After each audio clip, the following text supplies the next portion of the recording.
మనిషి జీవితంలో ప్రతి ఒక్కరూ మనకి విజయంలో తోడుంటారు. కానీ మన కష్టకాలంలో కూడా మనకు తోడుండేది అమ్మ. సో అలాంటి అమ్మను అనేక మంది దేవతగా భావిస్తారు. ఈరోజు ప్రపంచ మాతృ దినోత్సవం. చాలామంది వాళ్ళ తల్లులకు అనేకమైన గిఫ్ట్స్ ఇస్తూ ఉంటారు, వాళ్ళని ప్రేమిస్తూ ఉంటారు. అయితే ఈ మాతృ దినోత్సవం అనేది ఎందుకు ఏర్పాటు చేశారు? దీన్ని ఎప్పటి నుంచి జరుపుకుంటూ ఉన్నారు? అసలు దీని వెనుక ఉన్నటువంటి ముఖ్యమైన కారణం ఏంటో చాలామందికి తెలియదు. కాబట్టి ఈ వీడియోని చూడండి, మాతృ దినోత్సవం యొక్క చరిత్ర మనం తెలుసుకుందాం, అనేక మందికి తెలియజేద్దాం. ముఖ్యంగా 17th సెంచరీలోనే ఇంగ్లాండ్ దేశంలో రియా అనే దేవతను గాడ్ ఆఫ్ మదర్గా భావించి చాలామంది ఆమెను ఆరాధించేవాళ్ళు. దాని తర్వాత కాలంలో అమెరికాలో మదరింగ్ సండే అని ఏర్పాటు చేసి సండేను మదర్స్ డేగా చేసుకునేవాళ్ళు.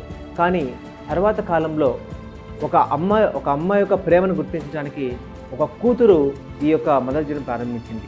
ఆ కూతురు మరెవరో కాదు, అన్నా జార్జియా. ఈ అన్నా జార్జియా అనేటటువంటి ఒక మహిళ చేసేటటువంటి ఉద్యమ ఫలితంగానే ఈరోజు ఈ మదర్స్ డేని ప్రపంచమంతా జరుపుకుంటా ఉన్నారు. అసలు ఎవరు ఈ అన్నా జార్జియా? ఎవరు ఈమె అని కనుక మనం ఒక చరిత్రలోనికి చూస్తే, ఈమె ఒక ఉద్యమకారిణి. ఈమె యొక్క తల్లి అన్నా రీవ్స్. ఈ అన్నా రీవ్స్ అనే మహిళ దాదాపుగా 19వ సెంచరీలో ఈ యొక్క మహిళల గురించి, అమ్మాయిల గురించి, బాలికల గురించి అనేక ఉద్యమాలు చేసేది.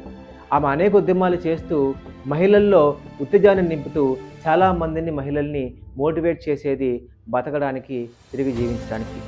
ఆ మహిళ 1905లో మరణించింది. ఆ మహిళ 1905లో మరణించిన తర్వాత ఆమె కూతురు ఈ ఆలోచన చేసింది. ఎందుకు నా తల్లికి నేను గిఫ్ట్ ఇవ్వకూడదు? ఎందుకు నా తల్లిని నేను గుర్తించకూడదు? ఎందుకు తల్లులందరికీ కూడా సమానమైనటువంటి హక్కులు కల్పించకూడదని చెప్పి మదర్స్ డే అనేదాన్ని ఏర్పాటు చేద్దామని అనేక ఉద్యమాలు చేసింది. మదర్స్ డే కోసం అనేక ఉద్యమాలు చేసి ఆమె పోరాటం చేసింది.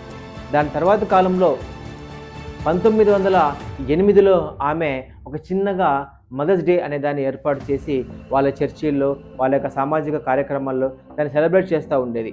అయితే కాలానుగుణంగా ఈ అన్నా జార్జియా యొక్క విలువలను గుర్తించి, ఆమె చేసిన ఉద్యమాలను గుర్తించి 1914లో అమెరికా ప్రభుత్వం మదర్స్ డేని అధికారికంగా ఏర్పాటు చేయాలని నిర్ణయించింది.